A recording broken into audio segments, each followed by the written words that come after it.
자, 다음은 보육 실습생이 갖추어야 될 여러 가지 자세인데요. 첫 번째는 근무 태도에 대해서 보시겠습니다. 자, 예비교사로서 품위를 지켜야 됩니다. 그리고 항상 본보기가 되는 언행을 이제 써야 되고요. 그 실습일지 작성을 매일 성실하게 합니다.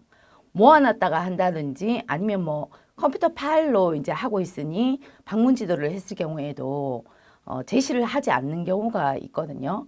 그 예를 들어서 이제 그 모아서 이렇게 그 미뤄뒀다 하지 않고 매일매일 하고 지도교사께 매일매일 이제 조언을 듣는 것이 바람직합니다. 그리고 또 그 보육활동 전에 보육활동 계획안을 지도교사에게 제출하고 또 지도를 잘 받아야 되고요. 그리고 안전사고에 대해서 그 여러 가지 내용을 잘 숙지하고 있으셔야 됩니다. 그리고 또 실습기관에서 어떤 비품이나 이런 것들을 사용할 때 지도교사나 담당자 등의 허락을 잘 받고 사용하셔야 되고요.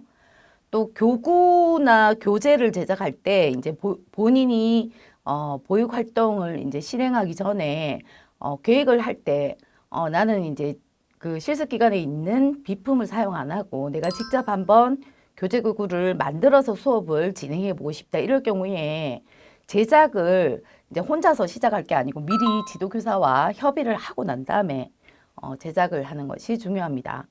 그리고 응급 상황이 발생했을 때도 본인 임의로 처리하는 것이 아니고 지도교사에게 알려야 됩니다. 그리고 지도를 받습니다. 그리고 또 보육일지 같은 어떤 기록물 같은 경우에는 항상 그 기일을 엄수하여 제출해야 되고 또 학부모가 뭐 등원이나 하원 시에 질문 같은 것들을 할 수 있는데 그런 그 짧은 상담이라도 본인이 직접 하지 않고 지도교사께 알려서 이제 상담을 하실 수 있도록 안내합니다. 그리고 또 실습 중에는 그 휴대폰 사용을 금해야 되고 보육실에 휴대폰을 갖고 들어가지 않습니다. 그리고 마시는 것은 정해진 장소에서 마시고요. 그 실습생들 사이에도 호칭이 선생님이라고 이제 서로 불러야 되고 이름을 부른다든지 이런 행동을 하지 않습니다. 그리고 서로 그 존대어를 사용해야 됩니다. 그리고 또 근무 시간 같은 경우에는 출퇴근 시간 규정을 잘 따라야 되고요. 그리고 평일 월요일 오전 9시에서 오후 7시 사이에 1일 8시간에 대해서만 실습으로 인정된다는 거 잘 아시죠?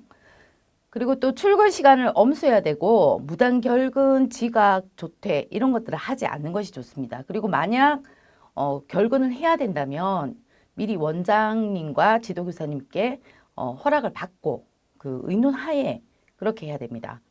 그리고 또 만약에 결근을 했다면 그 날짜를 지정해서 다른 날짜에 또 역시 평일 그 실습 시간을 잘 지켜서 그렇게 그 맞춰야 됩니다. 다음으로는 복장과 용모 부분입니다. 이제 청결 단정한 거는 당연한 거고 이름표 같은 경우에는 왼쪽 가슴에 착용합니다.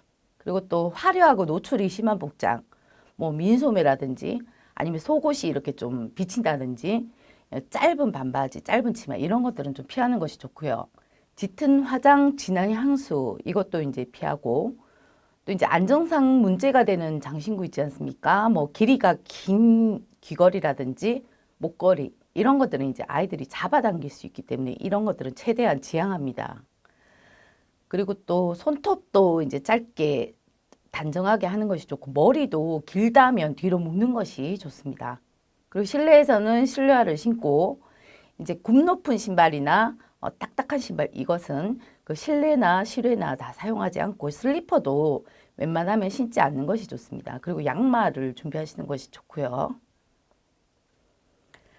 다음은 언어 사용입니다. 음성의 톤이 너무 높거나 또 말을 하다 보면 말 빠르기가 좀 빨라지는데 이것을 이제 유의하면서 하시는 것이 좋고 또 발음도 최대한 분명하게 표준어를 사용하는 것이 좋습니다. 그리고 또 예의에 맞는 언어를 모든 보육교직원, 부모, 영유아에게 사용하는 것이 예의에 어긋난 언어를 사용하지 않는 것이 좋습니다. 영유아를 부를 때는 반드시 이름을 불러야 되고요. 그리고 비언어적인 그런 행동을 할 때도 품위를 지켜서 행동합니다.